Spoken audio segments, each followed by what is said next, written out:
pasasalamat sa ating Diyos na dakila. Amen? So, sa mga hindi pa po nakakakilala sa akin, ako po si Sister Grace. So, iba po Sister Grace ang tawag sa akin. So, okay lang din po ako doon, no? Ang mahalaga po ay ang Diyos lamang po ang maitaas sa ating buhay. Amen?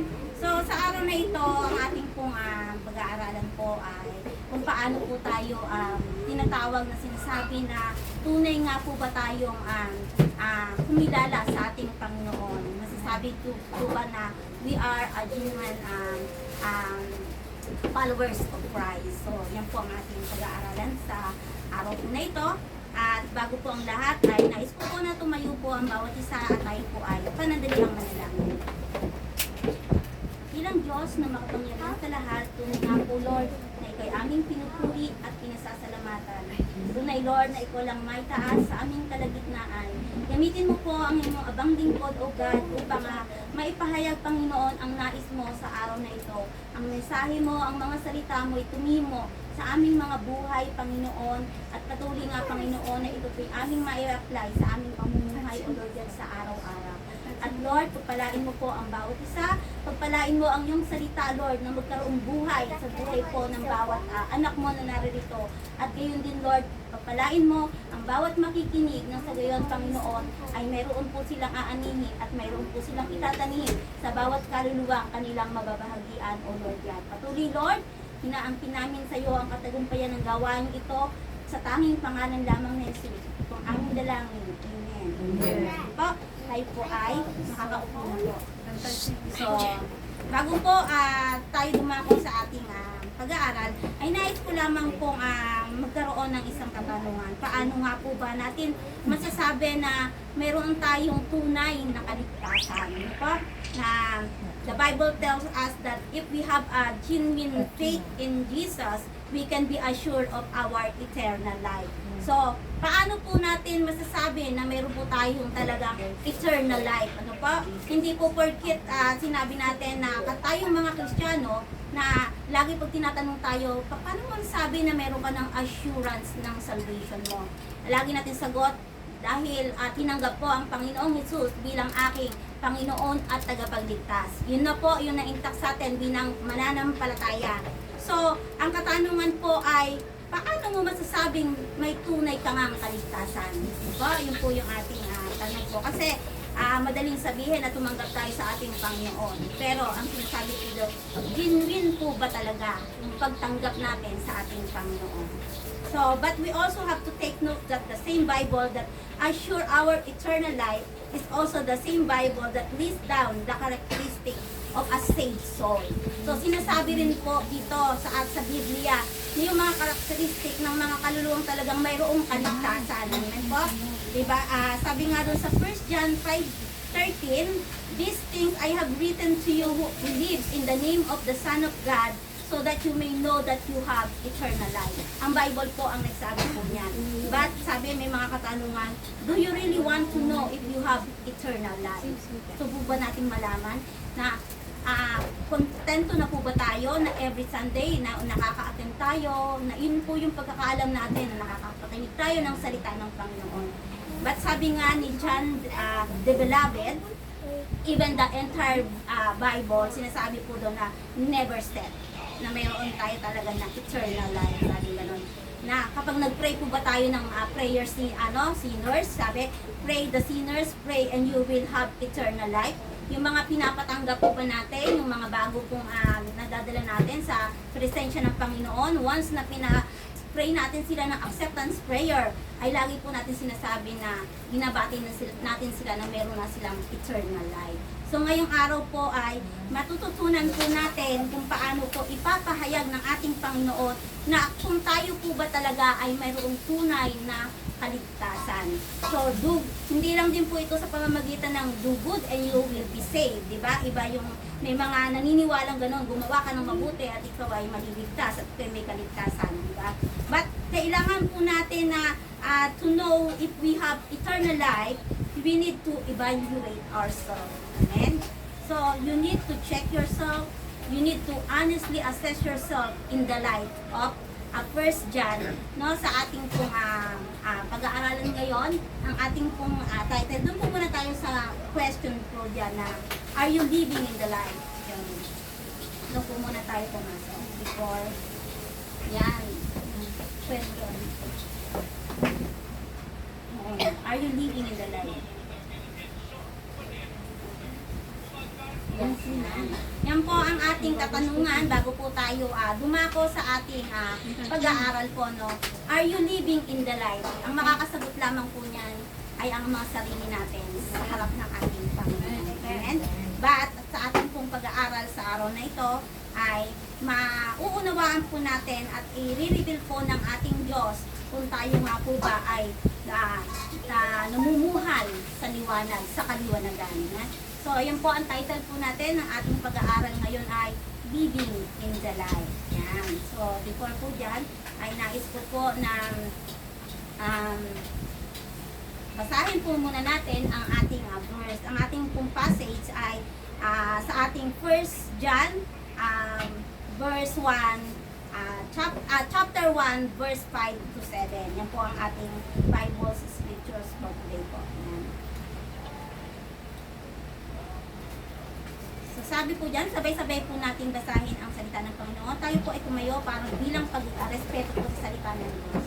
Sige po, basahin po natin. 1 John chapter 1, verse 5 to 7. This is the message we have heard from Him and proclaim to you, that God is light and He is no darkness at all. If we If we say we have fellowship with Him while we walk in darkness, we lie and do not live according to the truth. But But if we walk in the light, as He is in the light, we have fellowship with one another, and the blood of Jesus, His Son, cleanses us from all sin. Amen. Purihin ang Panginoon sa kanyang salita. Sige po, tayo po ay makakaupo na. Sa pagpapatuloy po ng ating pag-aaral, sabi nga doon, light and darkness do not coexist. Hindi po sila sabay, di ba? Katulad lang ngayon. Ngayon, araw, mamaya, gabi, di ba? So, palagi sila po nga, hindi po sila magkasama palagi. Kailangan, meron po sila laging paghihiwalay ng dalawa. Pag lubog ng araw, sisikat naman ang gabi po, di ba? Yan naman po sa doon. They are identically, they directly opposite one another. Yun po yung sinasabi. Opposite po sila. So, one drives the other way. So, kapag nawala ang isa, yung liwanag, papalit po yung dilim. Pag natapos ang dilim, ang gabi, liwanag naman po ang papalit. Now, kung piniklaim mo daw na naliwanagan na ang iyong buhay ng pag-ibig ni Kristo, dapat lamang nabubuhay ka sa kaliwanagan. As the Bible passage na minasa po natin, dapat daw po tayo ay nabubuhay sa kaliwanagan. So, ayan.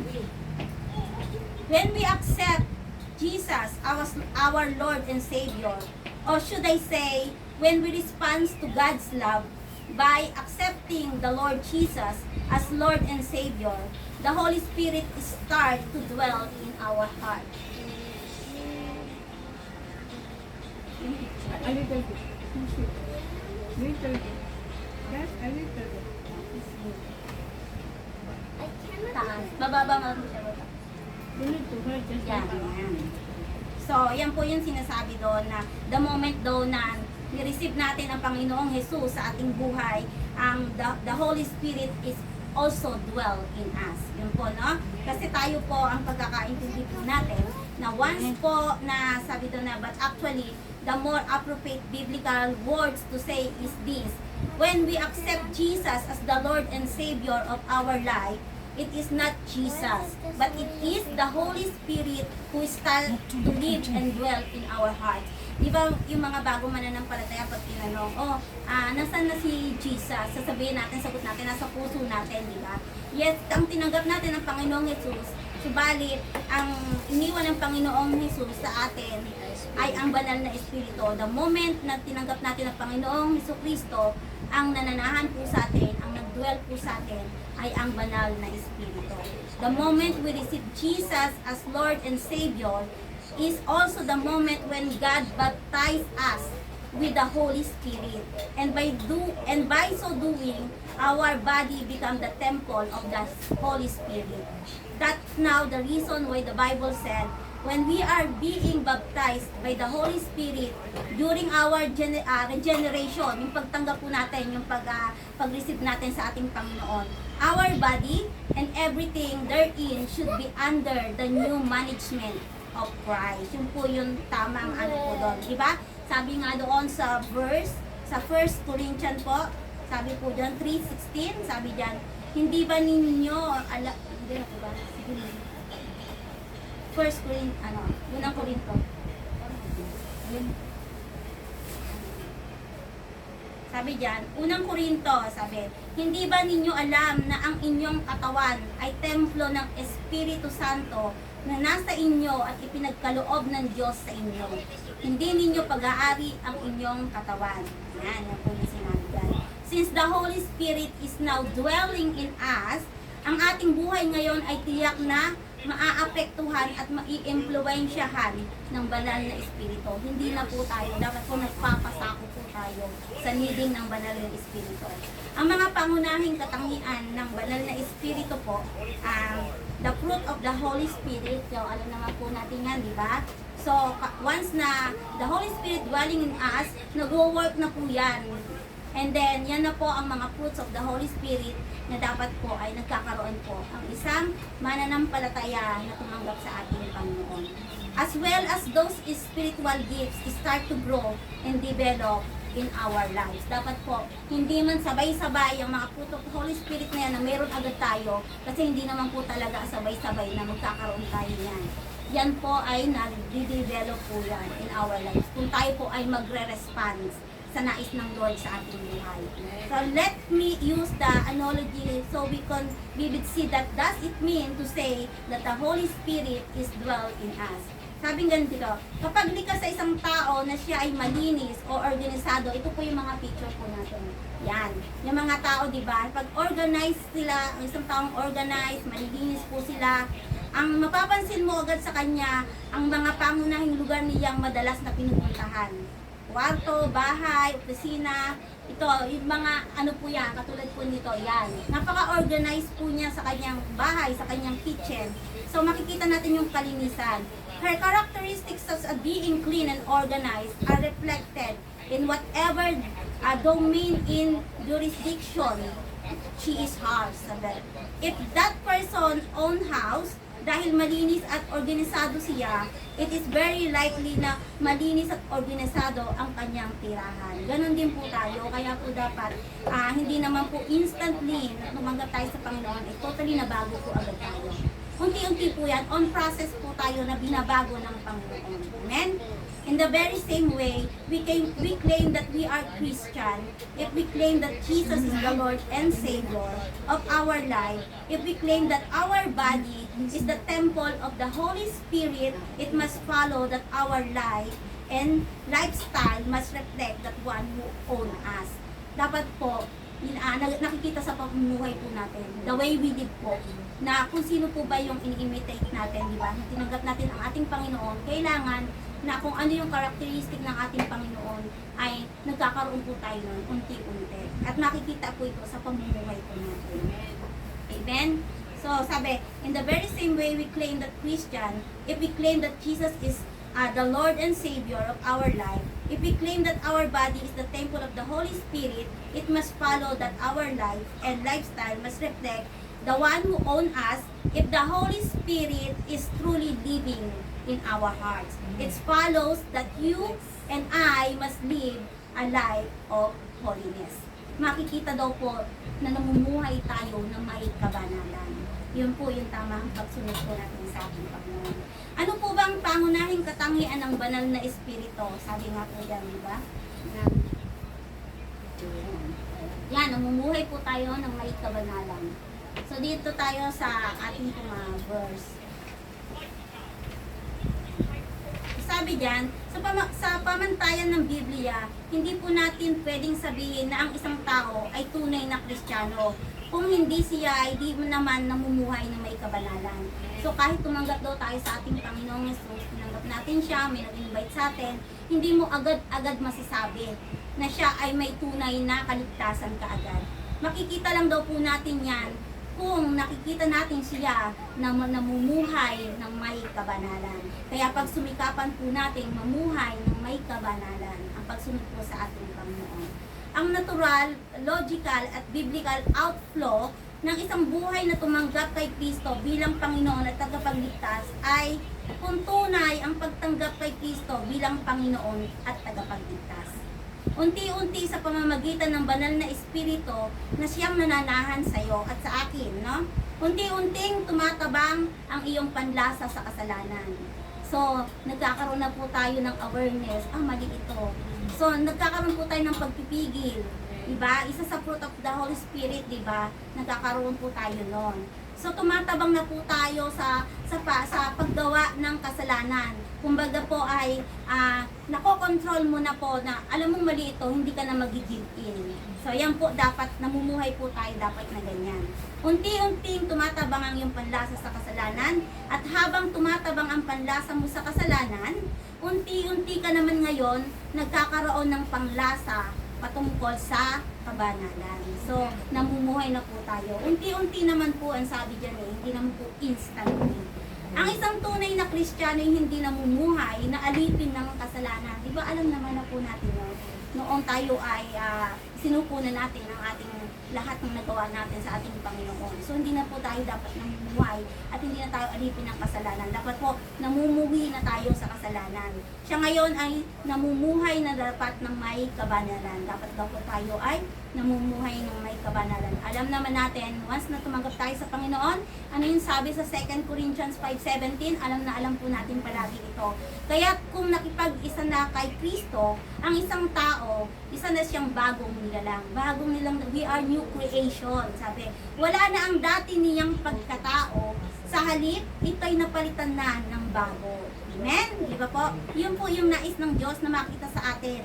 I-connect po natin ngayon yung katotohanan ito doon sa sinasabi po ng ating passage kanina na binasa po natin sa 1 John chapter 1 verse 5 to 7, no? Ang isang bagong nilalang, ang isang bagong born again Christian, siya ngayon ay new creation na. At dahil new creation na siya, hindi na siya ngayon namumuhay sa kadiliman. Siya ngayon ay namumuhay na sa liwanag. Dahil ang liwanag ay ating Panginoon. Amen?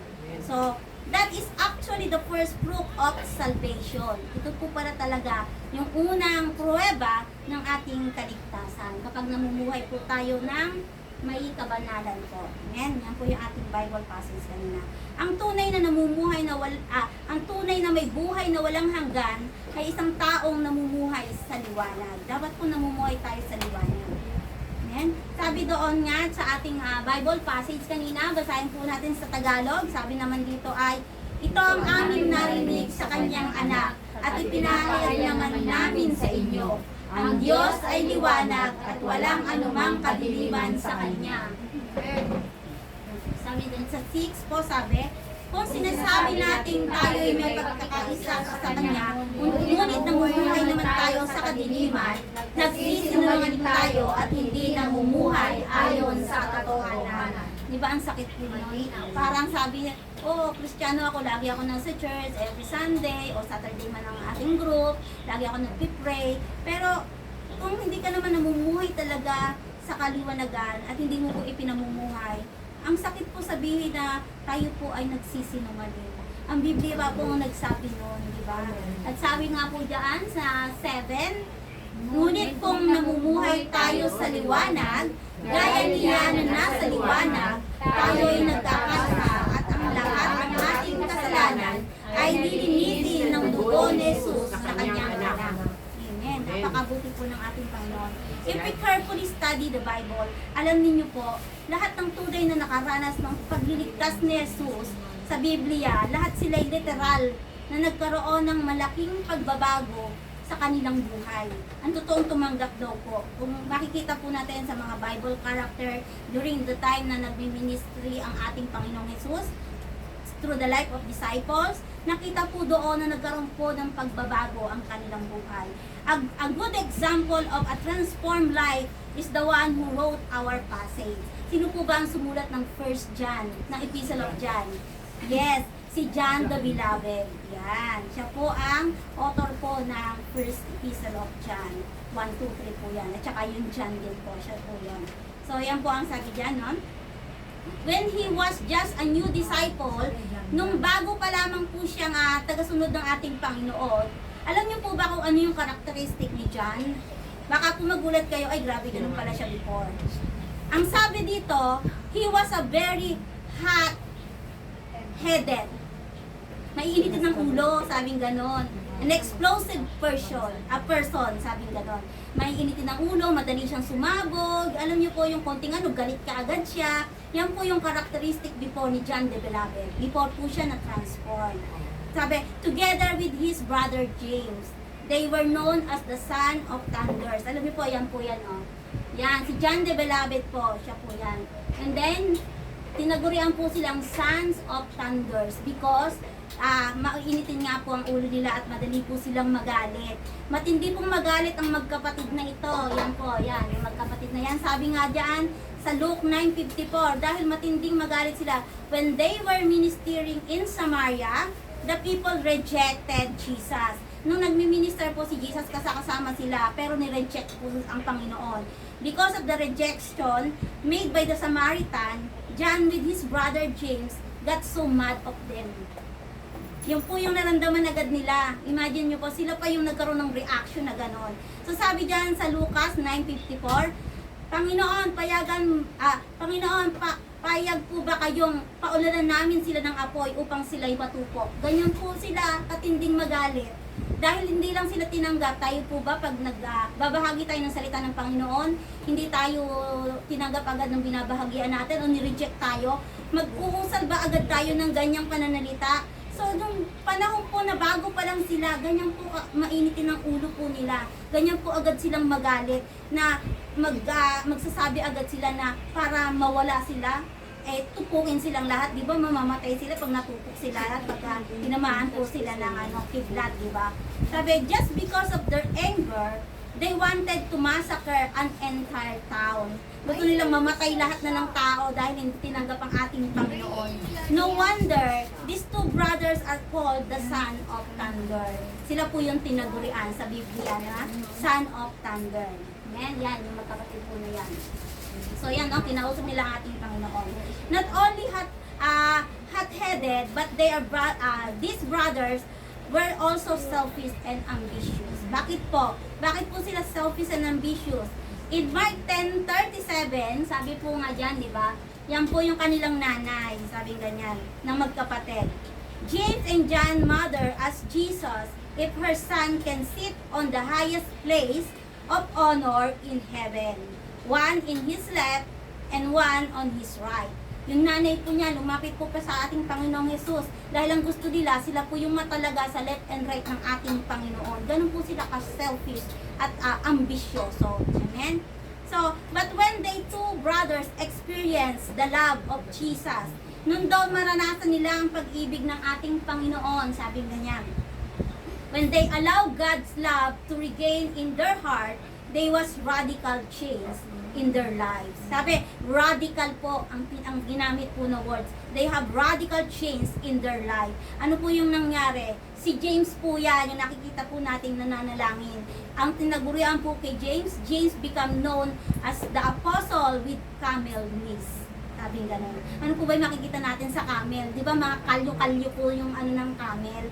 So, naging ganun po. Mula po doon sa napakapangit nilang ugali, ito po yung naging transformation nila na naging mapanalanginin siyang tao. Because of his frequent kneeling while praying, because he was so prayerful, his knee became as that of a camel. Yung parang kung na ng camel, yung niya na marami na pong kalyo. An arrogant man, because of God's love, become a prayerful man. Yun po yung gagawin ng Lord. Kaya po sa ating buhay natin, kung meron po tayo, alam naman natin, bawat isa tayo ay may weaknesses. Bawat isa sa atin ay may mga flaws. Pero idulog po natin sa Panginoon at no wonder kung ano po yung gagawin ng Diyos sa buhay natin. Malay po natin, isa sa atin na ito ka dati, ito yung ugali mo. And then, talagang nagpasubmit ka sa ating Panginoon, lumakad ka sa kaliwanagan, namuhay ka sa kaliwanagan ng ating Panginoon. Hindi mo alam, kapatid. Baka isang araw ikaw po ang nakatayo dito at nagpapahayag ng salita ng ating Panginoon. Amen? So, yan, dapat po ganun ang ating nagiging kaisipan po. On the other hand, what happened to his brother John? Ano naman nang nangyari kay John? Nung naghari ang pag-ibig ni Kristo sa kanyang buhay, the Son of Thunder became known as the disciple whom Jesus loved, sabi. At pagdating sa sakim at nababalot na galit sa kanyang kapwa, dahil sa pag-ibig ni Jesus, naging isang tao na nababalot ng kahinahunan at pagmamahal. So si John po ang naging the disciple whom Jesus loved. Kaya po siya tinaguloy ang the beloved, John the beloved, sabi na lang. Ganoon man kasama ang isang tao, tatandaan po natin, kapag naghari ang pag-ibig ni Kristo, ang buhay niya ay tiyak na mababago. Amen. Pagbabago. Amen. At kung tunay na tinanggap mo si Jesus sa iyong puso, ang buhay mo ay dapat makitaan din ng malaking pagbabago. Hindi po yung sinasabing andyan lang tayo, present lang tayo every week. Dapat po nakikita din sa pamumuhay natin na may pagbabago po sa atin. Amen? Why? Dahil ganoon ang naturalesa ng pag-ibig ni Kristo. Diba? Grabe yung pagmamahal ng Diyos sa atin, ng ating Panginoon. Nagbabago sa buhay ng isang tao. Ang tunay na anak ng Diyos ay namumuhay sa liwanag. Amen? Kaya po dapat ay namumuhay po tayo sa liwanag. So, yan po dapat bilang katulad po ni James at ni James at ni John, dapat po namumuhay tayo sa liwanag. At dahil po ito po yung ating topic po sa ang ating pong pag-aaralan ay Living in the Light. Ang title po ng ating Bible passage ng ating pinag-aaralan sa ngayon. So, dumako po tayo sa nais ipahatid ng ating Panginoon sa atin. Sabi diyan, tinitle ko po na ang ating pag-aaralan ngayon na Living in the Light. Why living in the light? Because in the Bible, light is a symbol of God's holiness. Amen. Ang liwanag po, ang simbolo ng kabanalan ng ating Panginoon. Ang tunay na nakaranas ng kaligtasan ay mamumuhay ng may kabanalan. But how? Paano po? Paano tayo mamumuhay sa liwanag? John the Beloved prescribed 3 concrete steps in order for us to live in the light. Si John the Beloved po ay meron po siyang itinuro po sa kanyang sa Epistle of John. Sabi po diyan, ang una po nating pointers ay know the light. Kailangan alam natin kung ano yung liwanag. Kung sino yung liwanag. Upang makapamuhay tayo sa liwanag, dapat munang maging wasto ang ating pagkilala sa Diyos. We need to know God correctly and accurately. Dapat alam natin siya. Tama ang pagkakilala natin. Eksakto talaga kung paano natin nakilala ang ating Panginoon. Yung pagkakilala mo sa Diyos ay direktang epekto sa iyong relasyon sa Kanya. Kung gaano mo kilala sa Panginoon, ito po ay yung makikita po kung ano po yung tamang relasyon natin sa ating Panginoon. If you have right understanding of who God is, the right understanding would lead you to right relationship with God. But if you have wrong understanding of God, the wrong understanding would lead you to wrong relationship with Him. Pag hindi po natin talaga tunay na kilala ang Panginoon, ang akala lang po natin may tama na tayong relasyon. Pero ito po ang pinapahayag po sa atin na dapat know the light. Dapat alam natin kung ano yung liwanag nito. So maraming taong walang tamang relasyon sa Diyos. Alam niyo po kung bakit? Dahil hindi tama o marahil kulang ang kanilang pagkakakilala sa Diyos. Hindi po, di ba, marami tayong nahayuan. Ay, alam ko namang may Diyos eh. Kilala ko naman ang Diyos eh. Mostly, ganyan sinasagot nila. Kaya hindi natin sila madala, di ba? Sabi, nagdadasal naman ako eh. Yun na, para sa kanila, yun na po yung pagkakaunawa nila patungkol sa ating Diyos. Pero, this is now the reason why the first thing that John does is in his epistle is that corrected our wrong view of who God is. Dito po sa pinag-aaralan natin na in-indicate po dito ni John the Beloved na kung paano natin dapat tama yung pagkakilala natin, yung pananaw natin kung sino ang Diyos. At upang makilala natin ng tama ang Diyos, sabi ni John, that John does not give us a long list of characteristics or attributes of God. Instead, he made a very simple but very significant statement in verse 5. Sabi po dyan, di ba? God is light. Hindi niya na po pinahaba, hindi niya na po maraming pinalawak-lawak. Napakaliwanag po ng sinabi po sa verse na yan. 1 John chapter 1 verse 5. God is light. Yan po yung sinabi. What a simple but very powerful way to introduce upang makilala ang tunay na Diyos. Ang tanging sinabi niya, ang Diyos ay liwanag at walang anumang kadiliman sa Kanya. Yan po ang sinasabi po sa 1 John 1:5. Ano ang implikasyon nito kung bakit natin pinag-aaralan o bakit natin kailangan malaman?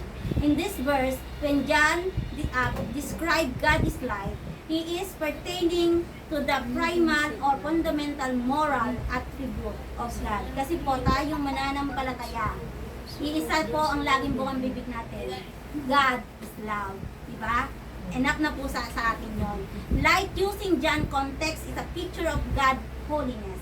God is light means God is holy. Katulad po ng mga narinig natin sa mga inawit po kaninang praise and worship. Diba? Sinabi doon, holy, holy, holy. Ang Diyos daw po ay banal. Sabi pong ganun, diba? So, nais ninyo po ba ang lubusang makilala ang Diyos? Kilalanin mo siya sa diwa ng kanyang kabanalan. Yan po ang kasagutan. Sabing ganon, to accurately know God begin with His holiness. Sabi po doon yan. To accurately know God begin with His holiness. Yan po natin makikilala ang ating Panginoon. Diyan po tayo magsisimula. Nakilalanin natin siya sa kanyang kabanalan. Upang magkaroon tayo ng wastong pagkakilala sa Diyos, una sa lahat, kailangan mong unawain na ang Diyos ay isang banal na Diyos. That's the very first thing in knowing God. Always begin with His holiness.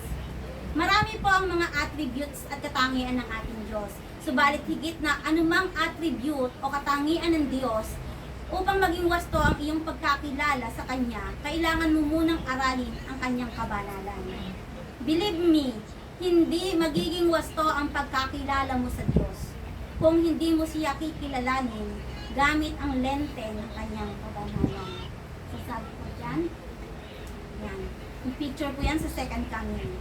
In the Bible, tuwing nagpapakita po ang Diyos sa mga anghel o mga propeta during the time, no?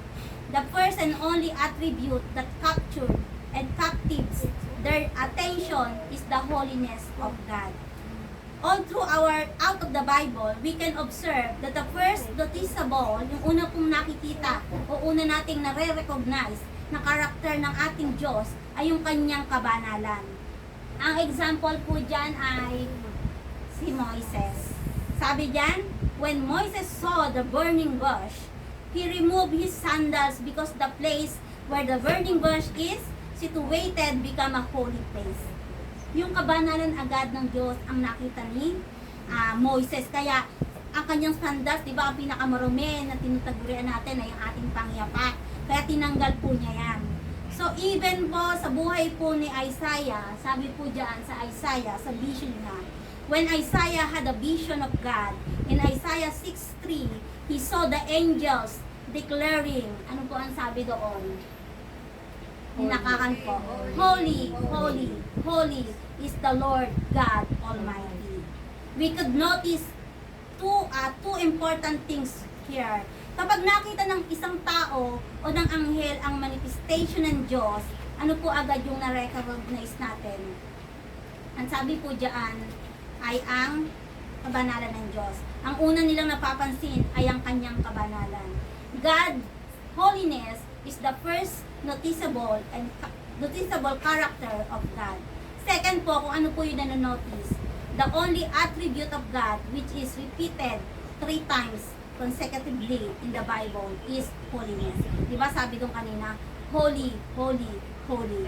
Sabi po diba, Never po nating maririnig o mababasa sa Bible that God is being described as kind, kind, kind. May nabasa po ba kayo sa Bible? Na sinabi ang Diyos ay kind, kind, kind. May nabasa rin po ba kayong sabi sa Bible na merciful, merciful, merciful? Hindi po ba wala? At never din po nating nabasa sa Bible o nakita dinescribe sa Bible na God is love, love, love. Wala pa tayong nabasa. God is love, yes. Pero malino po na sinabi diyan sa Isaiah po diyan na ang sinabi, holy, holy, holy. 3 times po yung inuulit ng kabanalan ng ating Panginoon.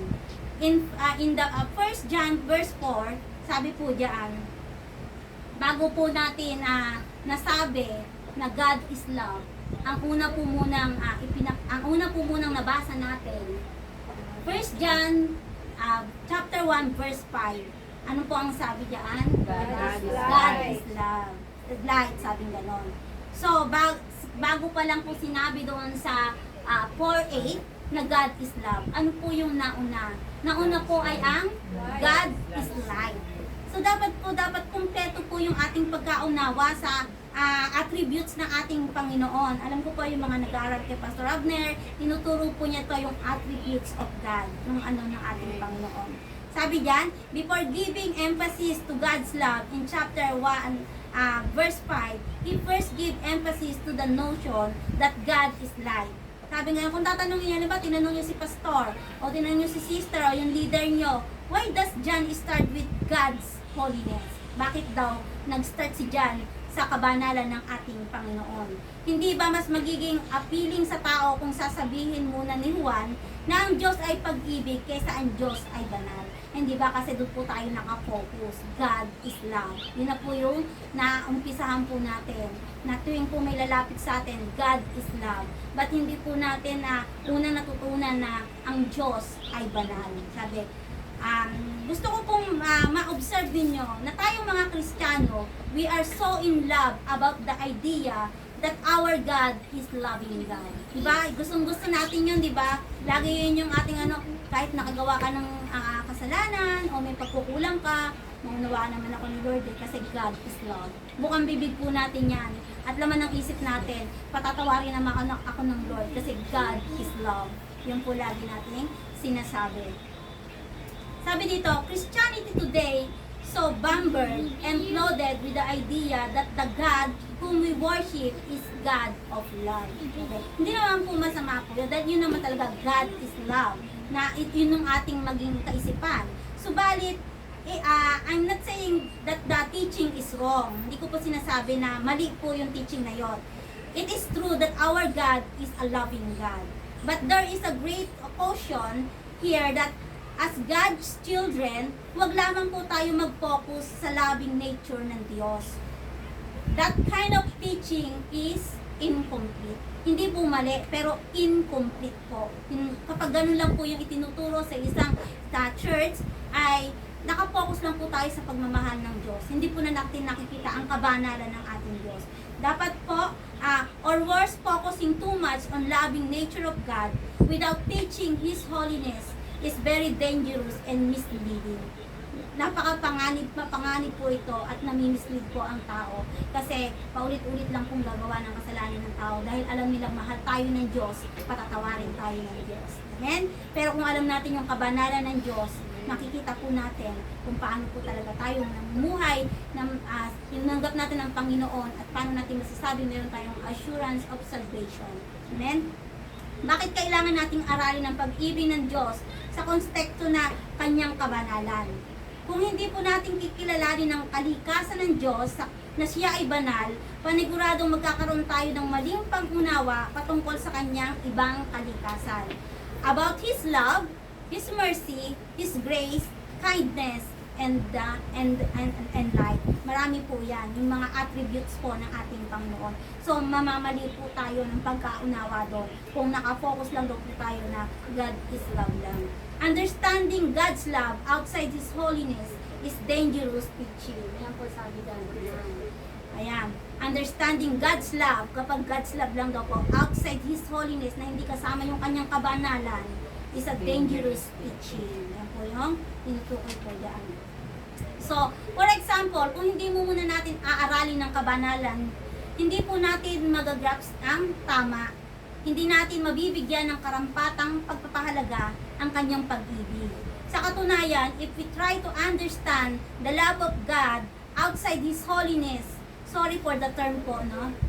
Masasalahula po natin, maaabuso po natin, ni hindi natin makukuhang i-value ang tamang pag-ibig ng Diyos.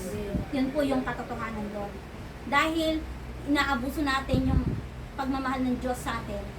Kahit minsan merong gustong gawin ang gustong gawin ang Diyos na gawin mo, pero binabaliwala mo dahil ang sabi mo, mahal naman ako ng Diyos eh. Mauunawaan naman ako ng Diyos eh. Nandun po tayo sa ganong kaisipan palagi. Pero ang sabi po dito, masakit man po ang salitang sasalaulain daw natin at aabusuhin natin at hindi natin ibabalue yung pag-ibig ng Diyos. Yun po ang sabi diyan. If we not give importance to God's holiness, kung hindi natin bibigyan ng pagpapahalaga, ng kahalagahan, ang kabanalan ng Diyos, we will see Him as a God who loves our blindly. Yung nabubulag po tayo na ang Diyos lamang ay pag-ibig. Dito tayo nakapokus. We will see God's love as something that is soft, romantic, and sentimental. Na kapag may problema tayo, lalapit ako sa Diyos kasi mahal ako ng Diyos. Pupunta ako sa church, magsisimba ako kasi mararamdaman ko yung pag-ibig ng Diyos. Sabi gano'n. Kahit namumuhay tayo sa kadiliman, hindi niya tayo parurusahan. Ganun yung mga kaisipan natin dahil alam natin mahal tayo ng Diyos eh. Through we're living in sin, He will neither discipline or punish us. Hindi tayo parurusahan ng Diyos, sabi. Why? Because ang kaisipan po natin, He loves us. Yung po yung laban ng isip natin at ng puso natin. Na kahit namumuhay ka sa kasalanan, isang sorry mo lang, patatawarin ka na ng Lord. Patatawarin ka na niyan. Na kahit na may itinatago kang kasalanan, o may masamang bisyo ka, na tuwing Lunes hanggang Sabado, basta sumamba ka tuwing Linggo, i-bless ka na niya. Ganun po ba yung kaisipan natin? Okay lang yan. Ano naman, di naman ako nakikita ng kapatiran, di naman ako nakikita ng pastor, ng leader ko, ito yung gagawin ko. Pero di ba, nababastos po natin, nasasalaula po natin ang pag-ibig ng Diyos dahil sa ganun natin yung mga kaisipan. Though you don't change your life, just pray the sinner prayer. Yun to ba yung sinasabi ko kanina, you are saved. Mahal na mahal ka ng Diyos. Kaya isang quote mo lang sa John 1:9, di ba sabi doon, mawawala na yung tampon niya. If we confess our sins, He is faithful and just and will forgive our sins and purify us from all unrighteousness. Yan kasi ang laman na natin mga mananampalataya. Na once na mag-pray, kinonfess mo sa Lord, na lagi na may kasalanan ka, may pagkukulang ka. Sorry Lord, sabi kasi sa 1 John 1:9, sabi ganun eh, confess ko lang daw. Dahil mahal nga tayo ng Diyos, di ba? Yan po ang sakit ng mga churches today. Churches today are filled with those teaching about loving nature ng God lamang. Na kahit tingnan niyo po, anong uri ng mga Kristiyano ang napuproduce ng mga ganitong katuruan. Di ba? Yun yung natin. Mga Kristiyanong hindi na-appreciate at minsan inaabuso ang pag-ibig ng Diyos. Wala ng banal na pagkatakot sa Diyos. Ito po yung mga taong na yun. No, okay lang, mahal naman ako ng Diyos eh. Pero wala kang banal na pagkatakot. Nasa halip na sa isip at unahin ang kapakanan ng Diyos, pansariling kapakanan na lamang ang panay laman ng ating o ng kanilang isipan. Sabi nga po ng isang Bible scholar ni Oswald Chambers, sabi po dyan, yan. When we preach the love of God, this is a danger of forgetting that the Bible reveals not first the love of God, but the intense blessing, holiness of God, with love at the center of that holiness. Napakalino po nung sinabi dyan. What the church pulpit today are missing in the preaching of holiness of God. Marami po talaga nakakalungkot man pong isipin. Marami pong mga churches ngayon na puro love of God lang po ang itinuturo. Nakakalimutan pong ituro ang kabanalan ng ating Diyos. Kaya po kahit mga Christian na po sinasabing nasa Panginoon tayo, pero ang pamumuhay po natin walang kabanalan. Hindi po tayo namumuhay ng may kabanalan. What the discipleship group today are missing in the study of holiness of God. Sa ating mga care group, ano po ba yung tinuturo natin? Kino-comfort lang po ba natin yung mga member natin kapag may mga pinagdadaanan sila? Kasi mahal ka naman ng Diyos, inaabot ka ng Diyos. Sapat na po ba na yun lang yung ituro na natin na enough lang na love is God, God is love, na mapofocus lang ang ating mga members, ang ating mga inaalagaan, na without knowing the holiness of God, na dapat na ito tayo po ay namumuhay sa kabanalan ng ating Panginoon. Kaya hindi na po nakakapagtakang maraming Kristiyano, napakagaan, napaka-light ng pagtingin sa kasalanan, at inaalagaan sa kanilang buhay. Marami pong tao, marami po. Like for example, premarital sex for Christian youth is no longer a big and shameful sin. Marami na kahit na po mga Christian na mga kabataan ngayon, nagli-live in. Hindi inuuna ang nais ng Lord na bago magsama ay yung kabanalan ng Lord na merong bendisyon ng ating Panginoon. So iyan na po ang nagiging pamumuhay ng mga even Kristiyano ngayon. Homosexuality, tanggap na ng lipunan, di ba?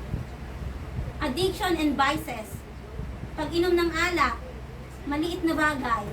Unforgiveness, spiritual coldness, maliliit na bagay, ngunit napakalaki po sa harap ng ating Panginoon. Tell me, bakit po napagsasabay ng maraming Kristiyano, maging ng ilang mga leaders din ng iglesia, maging leaders pa ng iglesia ha, na ang ministeryo at pagtagong paggawa ng kasalanan.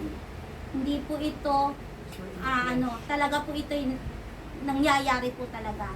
Dahil nalunod na sila sa maling paniniwala na patungkol sa pag-ibig ng Diyos, nakalimutan na yata nila yung katotohanan na ang Diyos na umiibig sa kanila ay isa ring banal na Diyos. Nakapokus po kasi na ang Diyos ay pag-ibig lamang. Ayos lang na mag-struggle ako, na may patago akong kasalanan. Ito po yung ibang natin, no? Mga ibang mananampalataya, itong nasa isip nila. Mahal naman ako ng Diyos eh. Patatawarin naman ako, mauunawaan naman niya ako. Yan lagi po laman ang isip natin. Wala pong dudang nauunawaan ng Diyos ang mga struggle at sitwasyon mo. Subalit, baliktarin po natin ngayon ang sitwasyon. Ikaw, nauunawaan mo ba kung sino ang Diyos? Nauunawaan ba natin kung sino ang Diyos sa buhay natin? Nauunawaan mo ba na ang Diyos na nagmamahal sa iyo ay isang Diyos na banal? Na siya ay napopoot sa kasalanan. Dahil ang kasalanan ang dahilan kung bakit ipinakaw sa krus ang kanyang buktong na anak. Pero binibigyan po, hindi po natin napapahalagahan. Maraming Kristiyano po ngayon hindi napapahalagahan ang paghihirap, ang sakripisyo ng ating Panginoon sa krus ng Kalbaryo. Many Christians today have a distorted and unbiblical views of the love of God. They focus too much on loving character of God. At nalilimutan na nila na ang Diyos na umiibig sa kanila ay isang Diyos na banal. Sabi nga po ni R.C. Sproul, the failure of modern evangelicalism is the failure to understand the holiness of God. Yan po, kaya po nagpi-failure po ang maraming mananampalataya. No doubt po, God is loving. Walang bunduda doon. Alam po natin mapagmahal ang Diyos.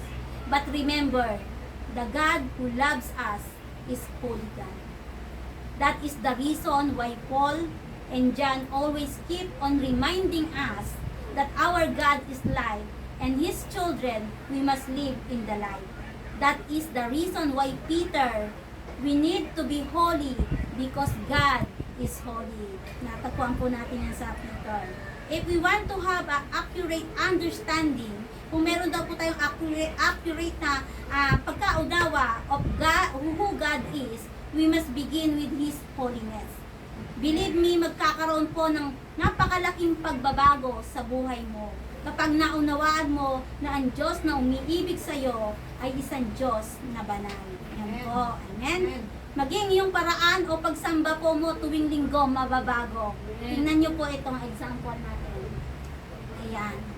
If for example, during worship, kung ang larawan na nabubuo sa isipan nating mga miyembro ay ang Diyos ay pag-ibig, ano ang magiging epekto nito sa iyo? malamang ganyan ang magiging attitude po nating maraming Kristiyano. Dahil alam mo na mahal ka ng Diyos, alam mo na kahit anong gawin mo sa pagsamba, okay lang sa Kanya. Nakikita niyo po ba kung ano ini-illustrate ng pictures na yan? Di siya magagalit sa'yo, basta naka-attend ka nag-worship, di ba? Sabing ganon. Masaya na siya kasi mahal ka niya. Kahit na di gaanong nakikinig sa sermon, kahit matulog ka pa, kahit nag-cellphone ka dyan, sabing ganon. O kahit di mo ibigay ang buong atensyon sa pagsamba, okay lang. Why? Eh, mahal naman ako ng Panginoon eh. Di ba? Yan po ang natin, kaisipan natin. Kaya po sa pag-aaral natin po ngayon, maliliwanagan po tayo at ang way ng pagsamba natin, pagpupuri natin sa Panginoon, ay magkakaroon ng pagbabago. Amen! Amen! Yan po. Kung ang Biblia po natin ay ating susuyurin, ang pangunahing motibasyon po ng ating pagsamba ay hindi lang dapat ang pag-ibig ng Diyos. Ang dapat maging pangunahing motibasyon ng ating pagsamba ay ang kabanalan ng Diyos. Sabi po dyan, yan, sa awit 29:2, ibigay ninyo sa Panginoon ang kaluwalhatiang marapat sa Kanyang pangalan. Inyong sambahin ang Panginoon sa kagandahan ng kabanalan.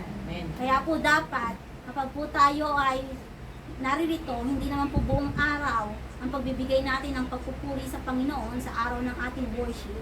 Bigyan daw po natin, ibigay po daw natin sa Panginoon yung kaluwalhatiang nararapat sa Kanya. Ibig sabihin, mag-focus po tayo, i-prioritize po natin ang ating Panginoon sa araw ng ating pananambahan, sa ating oras ng pagpupuri.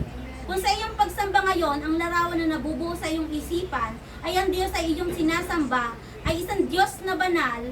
Ang Diyos na iyong sinasamba may banal na pagkapuot sa kadiliman at kasalanan. Panigurado kapatid, yung paraan ng pagsamba mo sa Kanya, tiyak na magkakaroon ng malaking pagbabago. Amen? Believe me, baka po kahit pagtingin sa FB account ninyo, hindi nyo na magawa sa cellphone ninyo. Di mo na magawa, baka di mo na rin makuhang mali pagdating, no? Sa pananambahan. Baka ni pagkwentuhan sa katabi po natin, hindi na po natin magagawa na habang nagsesermon, hindi mo po ginagawa yung makinig sa mensahe ng ating Panginoon. Why? Dahil alam mo na ang Diyos na iyong sinasamba ay Diyos na banal. Amen? Amen. Sabi po dyan sa Habakuk 2:20, si Yahweh ay nasa kanyang banal na templo. Tumahimik ang lahat sa harap niya. Manahimik ang buong sanlibutan sa kanyang presensya. Napakalino po ng nais ng Lord na kapag po tayo nagpupuri sa Kanya, ang Diyos ay banal sa Kanyang templo, kaya po sa Kanyang harapan, kailangan manahimik tayo, namnamin natin, talagang i-penetrate natin sa ating mga puso, sa ating mga buhay, ang Kanyang presensya, ang Kanyang bawat salita. Amen? Sabi, as a leader o member man ng church, may we realize that the corporately worship God, He is there. Ang Diyos na maingat na nagmamanman sa bawat detalye ng ating pagsamba at paglilingkod na ginagawa ay para lamang sa Kanya. Ang Diyos na nakatingin daw po sa atin. Dapat kaya focus tayo. Kasi para sa Kanya po ang ating pagsamba. At dahil dito, sa tuwing tayo sumasamba, nararapat lamang na manahimik ang lahat sa harapan niya. Sapagkat ang Diyos na ating sinasamba ay Diyos na banal. Kung inyo pong napapansin, palagi binabanggit dyan, ang Diyos ay banal. Amen? So indeed, our consciousness of the holiness of God could greatly spell a big difference. Hindi lamang po sa ating pagsamba, kundi pati sa pang-araw-araw nating buhay. Hindi lang po sinabi dito na sa araw lang po ng pagsamba, ha? Sa araw-araw daw ng ating buhay, ang pagkakaroon ng wastong pagpapahalaga sa kabanalan ng Diyos ay magdudulot ng malaking pagbabago sa pangkalatang paggamit natin sa ating buhay. Ibig sabihin po niyan, yes, pagdating mo sa Sunday, na bless ka, o na bless ako, talagang bless ka pag tapos ng service na yon. Pagdating ng Lunes hanggang Sabado, ano na po ang ginagawa natin? Di ba? Ang sabi dyan, malinaw po na sinasabi dyan, dapat daw po magdudulot ng malaking pagbabago sa pangkahalatang paggamit natin sa ating buhay. Ibig sabihin, in everyday life, nakikita ang kabanalan ng Diyos sa ating buhay. Hindi lamang po sa araw ng linggo na ating pananambahan. Amen? Amen. So, yan. So, sabi dyan, the reason for the cross of Christ is the holiness of God. Yan po ang dahilan po talaga ng cross ng Panginoon ay ang kanyang kabanalan. Ano po bang simbolo ng cross sa iyo? Sa atin, anong pagkaunawa natin? For many people, the death of Christ, the cross is the symbol of His love. However, the concept is actually incomplete. Again, inulit na naman, incomplete. Jesus died on the cross not only to show His great love for us, we must not forget that His death, the cross, is always the symbol of God's justice and holiness. Na instead po, na tayo po yung parurusahan, na tayo po ang mamamatay, pero ang Diyos po, ang ating Panginoong Jesus, ang namatay sa cross ng Kalbaryo. Jesus died on the cross, hindi lamang ipakita ang kalakihan ng kanyang pag-ibig sa ating mga makasalanan. Namatay din sa cross si Jesus upang ipakita ang pagkapuot ng Diyos Ama sa kasalanan. Dahil ang Diyos ay banal upang bigyan karampatang hustisya ang ating mga kasalanan, maging ang kanyang buktong na anak ay hinayaan niyang maghirap hanggang kamatayan. Na dapat po ay tayo po yun. Yun po ang sinisimbolo ng krus ni Jesus. The cross is the symbol of Christianity because it is where the love of God and the justice and holiness of God is together. Pinag-isa po, sabi po doon. Hindi lang po love ang tinutukoy sa cross. Sinabi din po dyan ay ang justice at ang holiness ng ating Panginoon. Yes, it is a symbol Christ's love. But let us never forget that it is also a symbol of God's holiness and His divine anger against sin. Dala ng kanyang banal na pagkapuot sa kasalanan, maging ang kanyang anak ay isinakripisyo niya upang maging kabayaran sa kasalanan. That is the justice and holiness aspect of the cross. Yan, nadagdagan po ang kalaman natin about sa cross, kung ano yung symbol ng cross. Hindi na lamang po natin alam na ang cross ay love. Alam na natin ngayon na ang cross ay justice and holiness ng ating Panginoon. Kuha po tayo ngayon ng isang practical na kalaman patungkol po dito. Dahil sa kanyang kabanalan, dahil sa kanyang puot sa kasalanan, nakuha ng hayaan ng Diyos, Ama, na maghirap hanggang kamatayan ang Diyos Anak. Ngayon, kung nagawa niya iyon sa kanyang buktong na anak, dahil ang Diyos ay banal, hindi siya magdadalawang isip na disiplinahin ang mga Kristiyano patungkol sa pamumuhay sa kadiliman ng kasalanan. Kung anak po, righteous po ang ating Panginoon, blameless po siya, wala po siyang nikatiting o bahid man lang na karunihan, pero nagawa ng Lord i-sacrifice para matubos tayo sa kasalanan. Gayon din po tayong mananampalataya. Hindi po tayo exempted na tayo po ay disiplinahin ng ating Diyos. Amen? At iyon ang dahilan kung bakit dapat tayo nagsusumikap na namumuhay ng may kabanalan. Our Heavenly Father will not think twice to discipline you or even punish you if you are secretly living in sin. Hindi po tayo, kahit po tayo ay sikreto, walang nakakalam, between you lang po, hindi po tayo i-exempted ng Diyos upang disiplinahin. Kung malalaman po natin, yung may mga kahit mananampalataya na nag-struggle sa buhay. Dahil po may mga secret living na kasalanan po tayong ginagawa. Yun po yun. At iyon ang dahilan kung bakit dapat tayong nagsusumikap mabuhay ng may kabanalan. Dahil nga ang ating Panginoon, our Heavenly Father will not think twice. Hindi po siya magdadalawang isip. Kung tunay kang anak ng Diyos, dala ng kanyang pag-ibig sa iyo, makakaasa ka, gagawin niya ang lahat. Matanggal lang sa iyong buhay ang kasalanan at kadiliman, anumang uring kaparaanan. Gumagawa po ang Diyos ng iba't ibang kaparaanan para po tayo ay ituwid ng ating Diyos. Kahit na daw po ikaw ay masaktan o mahirapan ka kung kinakailangan.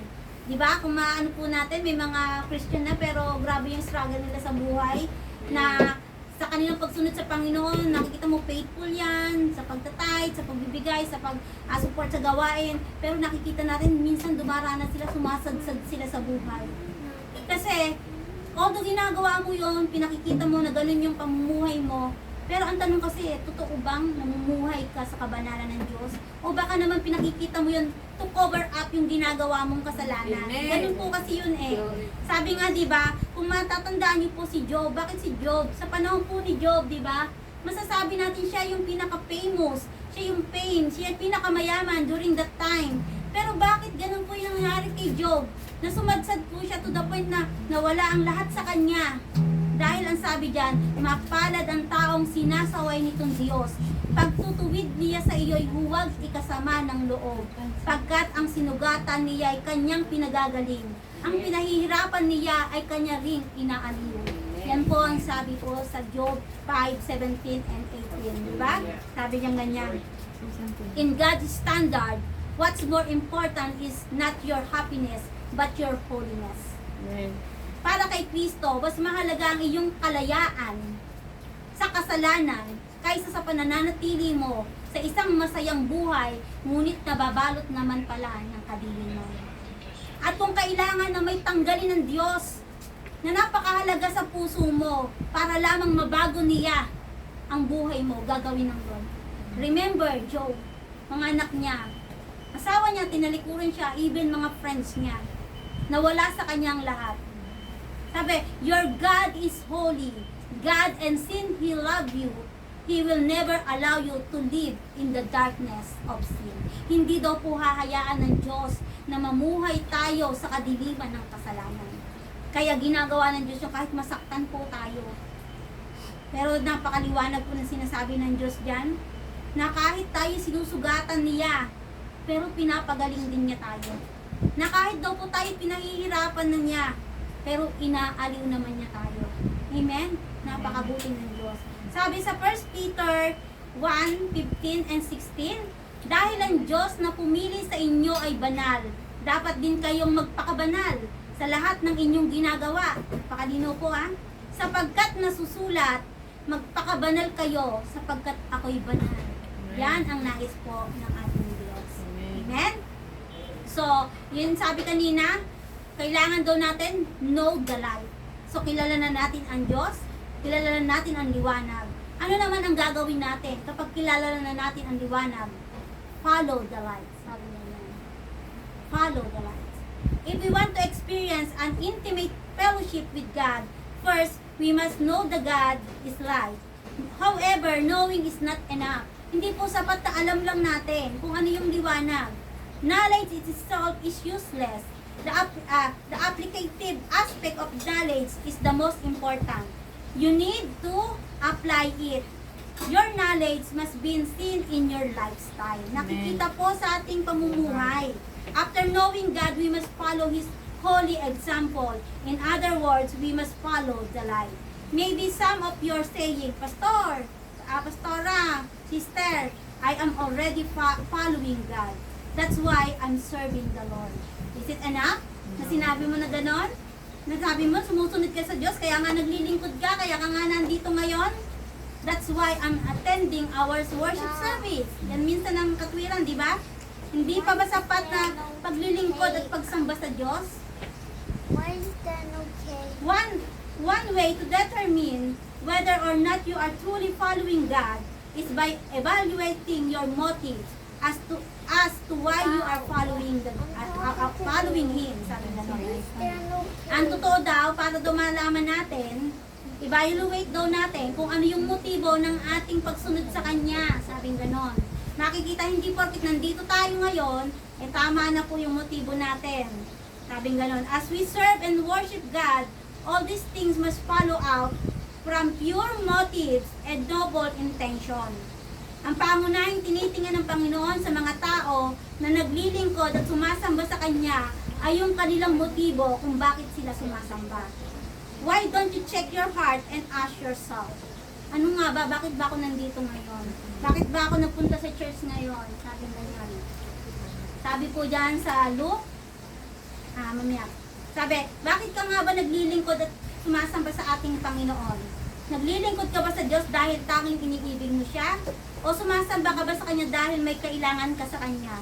Pupunta ako sa church, sabi, sa panahon natin ngayon, maraming Kristiyanong tila mali ang motibo sa pagsamba. Lumalapit sila sa Diyos, di dahil mahal nila ang Diyos. Lumalapit sila sa Diyos dahil may kailangan sila sa Kanya. Nalungkot ako. Perhaps God can make me happy. Pupunta ako sa church, magsisimba ako. Nalungkot ako ngayon eh. I need money. I'm on a big financial crisis. Makapag-church nga tuwing linggo. Para ibigay ng Lord yung financial na pangangailangan ko. Magpe-pray ako palagi. Diba? Sabi, I am sick. My family member is sick. Atan nga ako ng kailangan ko ng healing. Atan nga ako ng prayer meeting namin para pagalingin kami ng Diyos. Yan po yung mga motibo. Nalaman ng puso ng bawat mananampalataya na sinasabing naglilingkod nga sa Diyos, nandito at sumasamba sa Diyos, pero tama po ba yung motibo?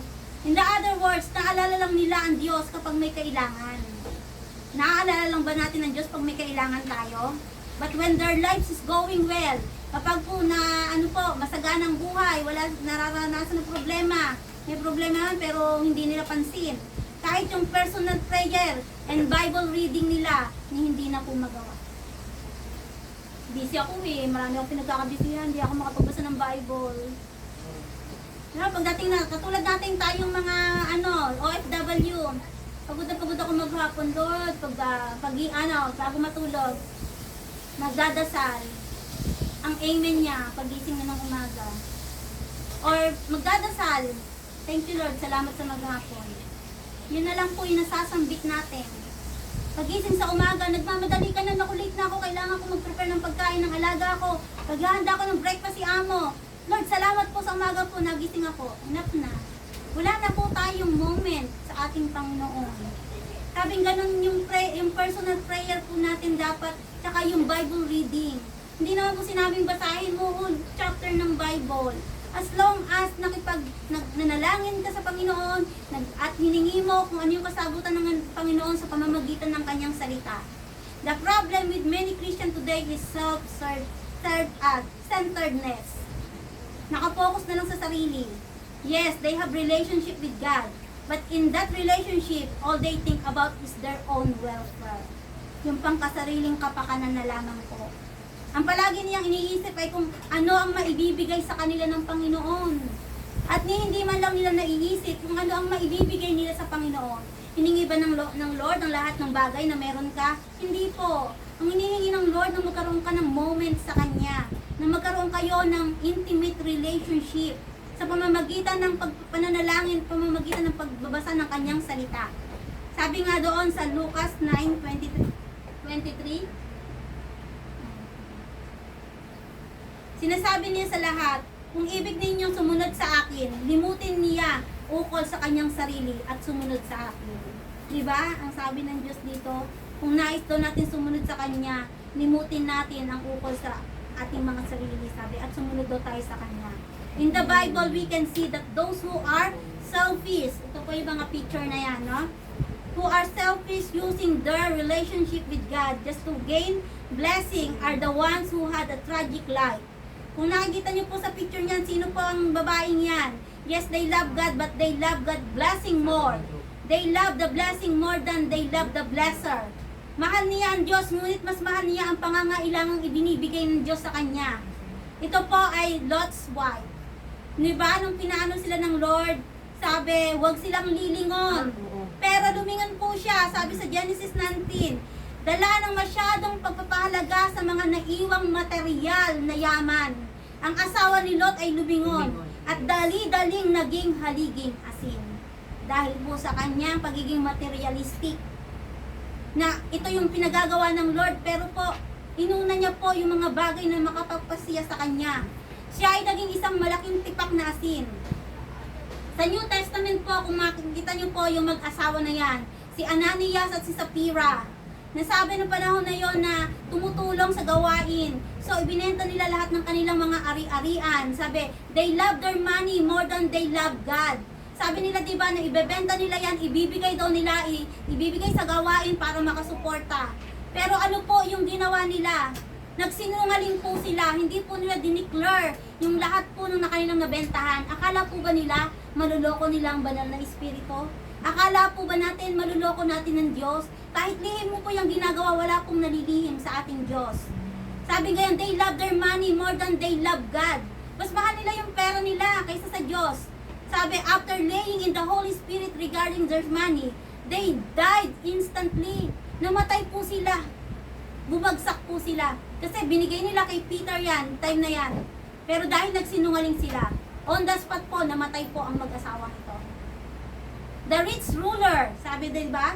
Kung maaalala po natin, the rich ruler, the young ruler, he was willing to follow Jesus. Tinanong niya ang Diyos na ang ating Panginoon na paano siya magkakaroon ng buhay na walang hanggan, paano siya mapapasama sa kaharian ng Diyos.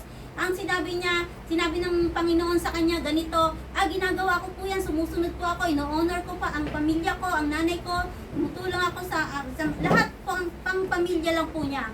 Pero sabi po diyan, but when Jesus said in Mark 10:21, ipagbili mo ang iyong mga ari-arian at ibigay mo sa mga mahihirap ang pinagbilhan. Diba napakayaman po niya, pero ang inutos ng Lord, sabi niya, sinusunod niya daw yung 10 utos ng Diyos kasi doon nakabase po siya doon sa ni Moises, sa law na ginawa po na yon time na yon. So sinusunod niya lahat yon, pero nung inutusan siya ng Lord, ipagbili mo ang lahat ng iyong ari-arian at ipamahagi mo sa mga mahirap yung iyong pinagbilhan.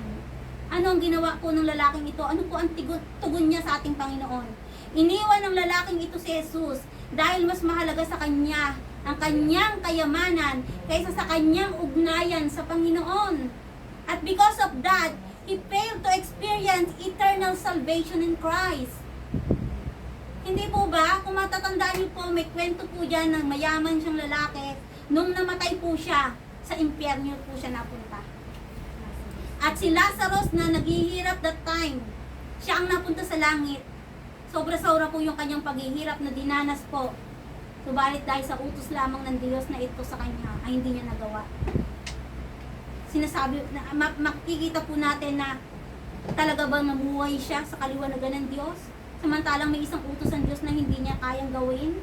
Dahil sa pagmamahal niya ng sobra-sobra sa kanyang kayamanan. Bakit nga naman? Pinaghirapan niya ito di ba? Sa Biblia, kung sino pa ang walang iniisip kundi ang kanyang pansariling kapakanan, sila pa ang nagkakaroon ng trahedya sa buhay. Yan, mga story po niyan, di ba? Mayayaman sila, pero sila po yung napupunta sa wala.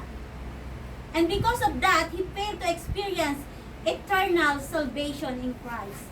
Na ito po yung inaasam natin bilang mananampalataya. Ang lahat ng yaman dito sa mundo, mawawala po yan. Masisira po yan. Wala po tayong madadala. Pero yung dapat na pinag-iingatan, pinagtatrabahuan natin ngayon, binibigyan nating halaga, ay yung eternal salvation na makukuha lang natin sa ating Panginoon. Amen? Brother and sister in the Lord, sabi nga dito, I want you to ponder on this serious question. Kapag hindi po tinutugon ng Diyos ang iyong mga panalangin, pasasalamatan mo pa ba rin ba siya? Kapag hindi ka na niya pinagaling sa iyong karamdaman, kapag hindi ka na pinagpala ng Diyos, sasambahin niyo pa rin ba siya? Kapag hinayaan ng Diyos na maghirap ka at muling mamuhay sa salat at maralita, magtatapat ka pa rin ba sa Kanya? Amen. Ang isang Kristiyano na may matamang motibo sa pagsamba, ang sagot sa lahat ng kanyang tinatanong ay oo.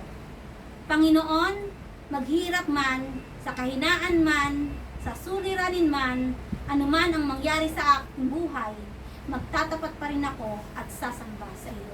Dapat po ito yung motivasyon natin, ito yung laban natin. Ang wastong motibasyon ng ating paglilingkod at pagsamba ay ang laki ng ating pag-ibig sa Diyos at hindi ang laki ng ating pangangailangan sa Diyos. Yan po, naka-highlight po dyan, na ang dapat, ang motibasyon natin, laki ng ating pag-ibig sa Diyos, hindi sa laki ng pangangailangan natin sa Kanya. Dapat ganun po ang ating conviction. Every time we worship our Lord, those who are selfish, those who are thinking of God before their own welfare, are the one who were greatly blessed by God. Kapag po tayo hindi na natin yung mga sarili natin po ang iniisip natin. Sino po ba ang mga taong ito? May mga example din po tayo sa Bible. Sabi po dyan, unang-una na po dyan, si Abraham. For instance, he loves God more than anything and anyone else. To test Abraham's faithfulness, God asked him to offer Isaac. Remember, nag-iisa niyang anak si Isaac at ipinangako yan ng Diyos. Pero hiningi sa kanya ng Diyos. Ano po ang tugon po niya? Kahit kay Isaac na lang umiikot ang mundo niya, kahit masakit, kahit mahirap, he still offered his son. The darling of his heart, ganun niya kabahal ang Panginoon. Ganun po sumunod si Abraham sa ating Panginoon. But when God saw Abraham unwavering faith and obedience, he was tremendously blessed by the Lord. Amen? Amen. Iyan na lang yan po si Isaac. Anong binigay ng Lord? Nagbigay ng i-offer ang ating Panginoon. At pinagpala po. Kaya po naging father of faith po si Abraham. And another example po natin, si Daniel, kung gaano po siya pinagpala ng Lord. He did not compromise his faith even it cost everything, even his life. Kung matatanda natin, pinaluluhod po sila sa mga gawa ng tao na sambahin. Sa hari po, sabi kay Haring Darius, sabing gano'n, pinaluluhod sila pero hindi niya po ginawa. Lahat po ay pinaparusahan, itinatapon po sa apoy ng yung pugon ng hari kapag hindi sumunod sa kanila. Ngunit ang makita ng Diyos ang mahalaga kay Daniel ang kanyang pananampalataya kaysa sa katanyagan at karangyaan na inaalay ng mundo. Ang Diyos na mismo ang nagligtas at nagtaas sa kanya. Ang dating alipin, ang dating bihag, dahil sa kanyang matibay na consistent na pananalig sa Diyos, dapat po magkaroon tayo ng consistent faith sa ating Panginoon. Naging pinuno po siya ng isang bansa. Ganun po siya pinagpala. Based on their lives, these people, we could learn one important things. Kapag napatunayan mo sa iyong buhay na talagang inuna mo ang Diyos, hindi ang iyong sarili, hindi ang iyong pamilya o kayamanan, believe me, ibubuhos ng Diyos ang mayamang pagpapala sa buhay mo at sa pamilya mo. Amen? May nagsabi na po ba na pinabayaan sila ng Diyos o matapos nilang maging tapat sa Kanya? Ngunit napansin niyo ba ng Kristiyanong pinaparangalan ng Diyos sa kanyang buhay? Sila yung mga palaging nakakaranas ng kakulangan at kapighatian sa kanilang buhay. Kung maaano niyo po, sabi sa Psalms 37:25, I was young and now I am old, yet I have never seen the righteous forsaken or their children begging bread. Lahat po ng mga sumampalataya sa Panginoon, naglingkod, naging tapat sa Panginoon, hindi po yan pinabayaan. Sabi, following God may not always be easy. Making God our first priority is truly difficult, but it's always the right thing to do. Maging tapat ka sa Panginoon, magiging tapat din siya sa iyo. Unahin mo ang Panginoon at uunahin niya ang pangangailangan mo. Sundin mo lang ang kanyang kagustuhan at kailanman may isang saglit ng iyong buhay, hindi ka magkukulang. The Apostle John says, to have fellowship with God, we must know the light. We must follow the light. And lastly, we must show the light. Our light. Hindi lang po doon nagtatapos po iyon. Kailangan po, ipinakikita rin po natin yung liwanag na yun. Gayunpaman, ang matibay na buhay ay dapat palaging nagliliwanag because once you lose your light has no use in kingdom of God. In verse 6, God is light, and as a children of light, we must show our light. Sabi doon sa 1 John 1:6, di ba? Sabing ganon. Kung sinasabi natin tayo ay may pakikisa sa Kanya, ngunit namumuhay naman tayo sa kadiliman, nagsisinungaling tayo at hindi namumuhay sa katotohanan. This is my, ito pong, ipaparaphrase po natin itong verse na ito. Kung sinasabi mong ligtas ka at tinanggap mo si Jesus bilang Panginoon at tagapagligtas, ngunit kung hanggang ngayon namumuhay ka pa rin sa pagkakasala, nagsisinungaling ka at hanggang ngayon ikaw ay nasa kadiliman. Meron po tayong example dito.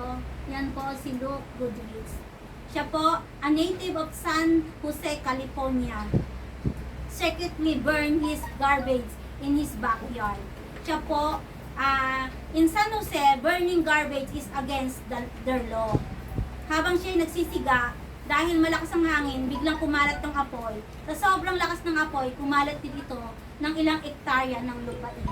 Ayan po. Dahil lang po sa pagsisigana po yan.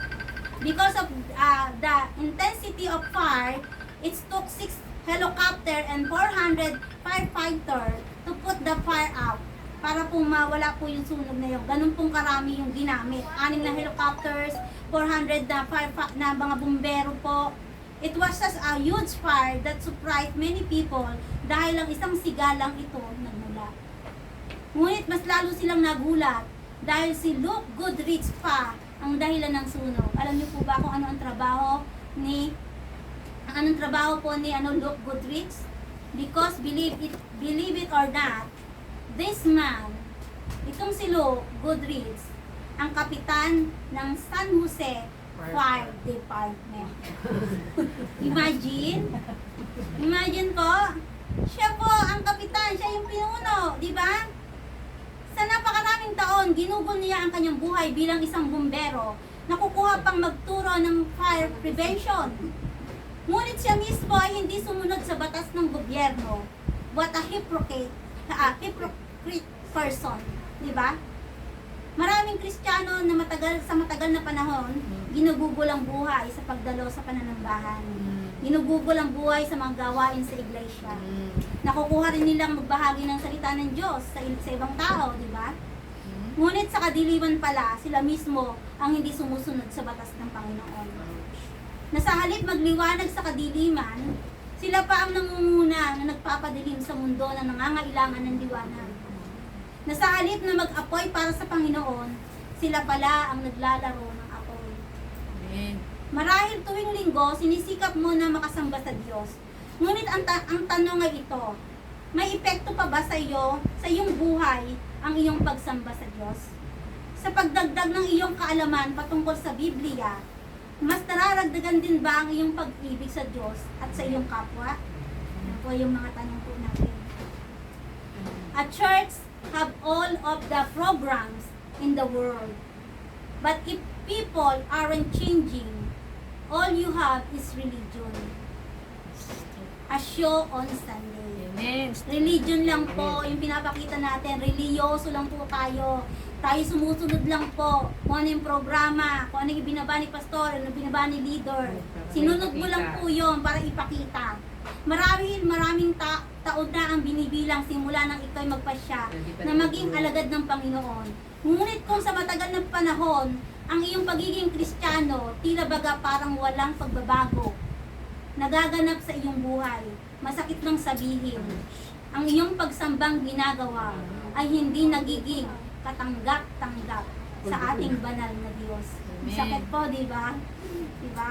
As a church, every time we worship, are we truly worshiping the Lord?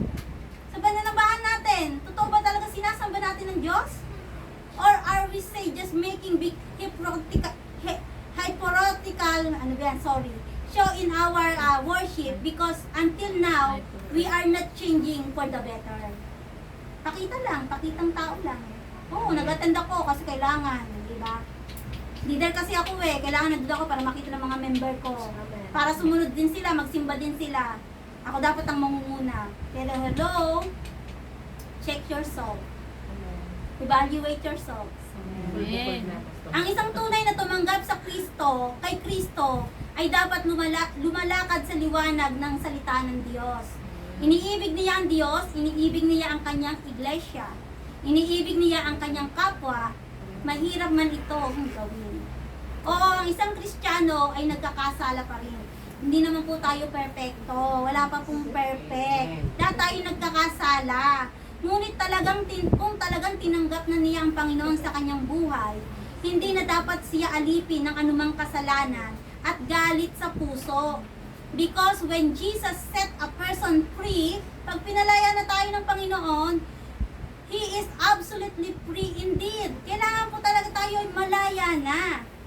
A top question then will come up. Pastor, bakit pa maraming Kristiyanong sinasabi nila, tinanggap na nila ang Panginoon, pero hindi nagpapatuloy at nagpapatuloy pa rin sa pagkakasala? Paano ba natin malalaman kung ang isang Kristiyano ay may tunay na ugnayan sa Panginoon? Ang tunay na nakaranas ng kaligtasan ng Diyos ay nagkakasala pa rin, ngunit siya ay malaya na at hindi naalipin ng mga uring kasalanan. Nagkakasala po tayo, yes, pero hindi tayo nagiging alipin. Nakakahingi agad tayo ng tawad, hindi po natin tinatambayan, hindi na po tayo nag-give in dun sa kasalanan na yon na paulit-ulit nating ginagawa. On the other hand, ang mga Kristiyanong namumuhay pa rin sa pagkakasala ay maituturing pa rin na walang tunay na relasyon, ugnayan sa Panginoon. Kristiyano na po ito pero ang sabi, walang tunay na relasyon at ugnayan sa Panginoon. Dahil kung totoong tinanggap mo sa iyong puso ang Panginoon, ang una dapat nababago ay ang iyong puso. At kung talagang nabago na ang iyong puso, hindi ka na kailanman magiging alipin ng kasalanan. Sabi nga sa 1 John 3:10, dito natin makikilala kung sino ang mga anak ng Diyos at kung sino ang mga anak ng Diablo. Ang sino mang hindi gumagawa ng matuwid at hindi umiibig sa kanyang kapatid ay hindi anak ng Diyos. Mahal mo ang Diyos pero hindi mo maibig yung kapwa mo. Hindi mo maibig yung katabi mo. Meron ka palang lihim na galit sa kanya. Di hindi ka anak ng Diyos. Anong sabi?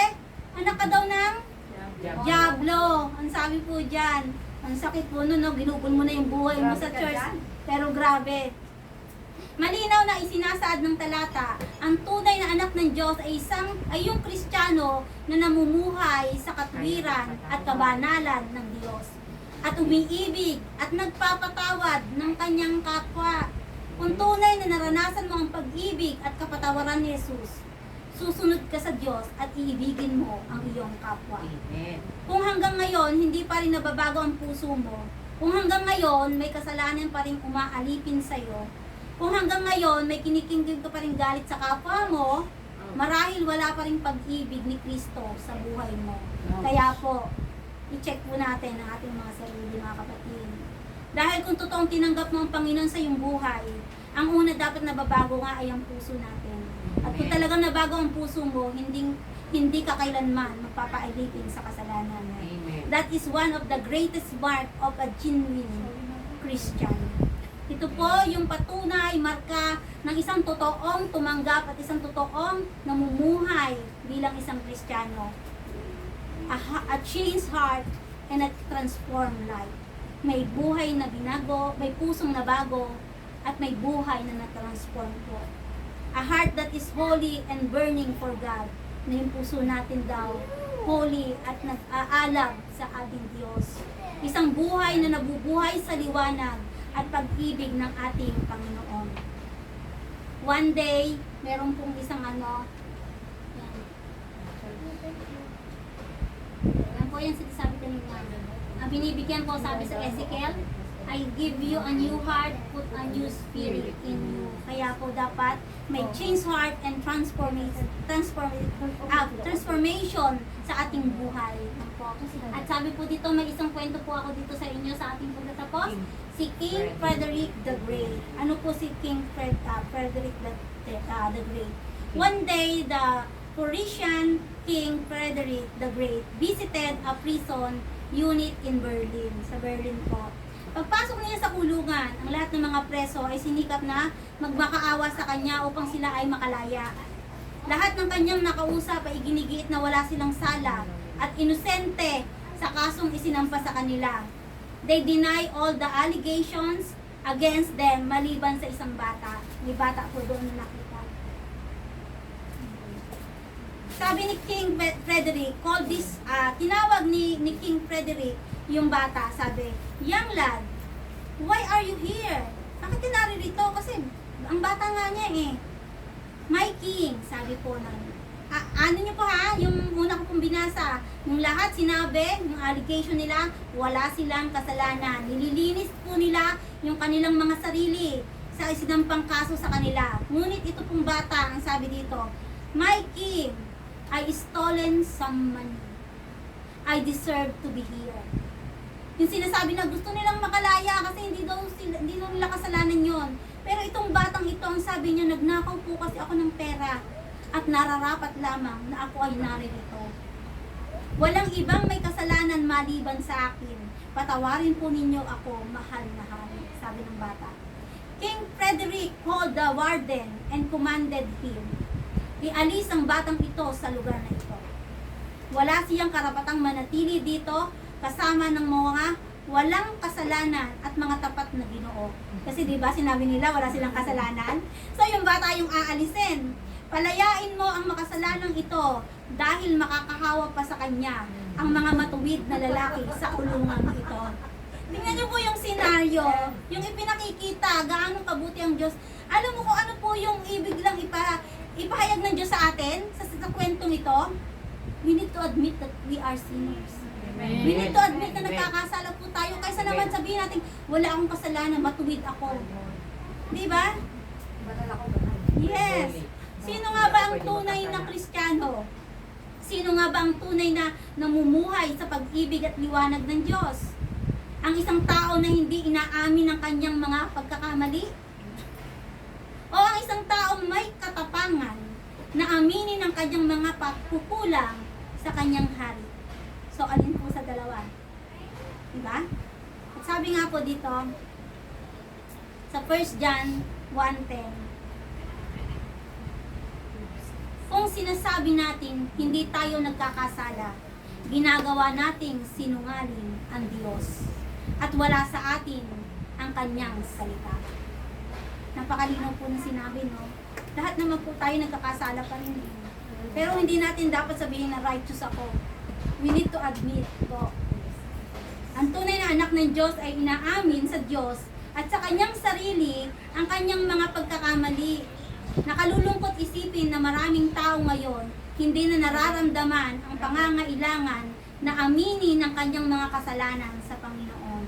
Maging ang ilang mga Kristiyano hindi na marunong magpakumbaba sa Diyos.